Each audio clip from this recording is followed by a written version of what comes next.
Muraho mwese abakunzi ba Eugenie Family ndabasuje cyane. Kuri Eugenie Family rero muzarebe neza, hariho n'ibijyanye n'ubuhinzi. Nzajya mpinga kuri bya bintu duteka ariko cyane ku ndabo. Aha ngaha rero tugiye guhumbika indabo.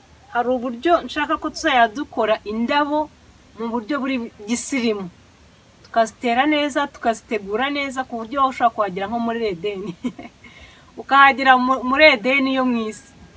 Izi ndabo mfite rero muri kubona ko nadukataguye dutoya, muri kubireba. Abari pado fierté nyine iyo twageze mu buhinzi ntabwo tuvuga ngo turiyanduza.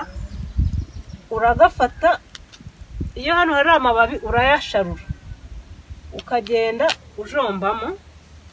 Hanze nzivangire harimo umweru nawo ngushyiremo kugira ngo uzaze. Noneho rero ugenda udushyiramo.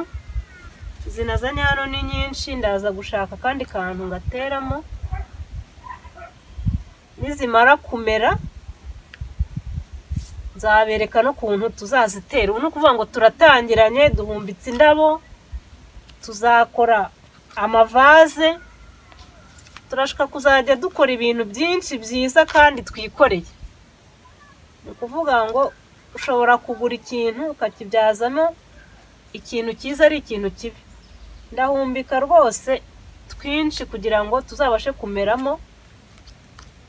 None nzabereka uburyo izi ndabo ziterwa mu buryo bwa gisirimu, atari kwa kundi zabaga ziteye. Ubwo ni ukuvuga ngo turategereza iminsi zizamereraho, hanyuma tuzitere. Nzajya nzibereka zanakuze.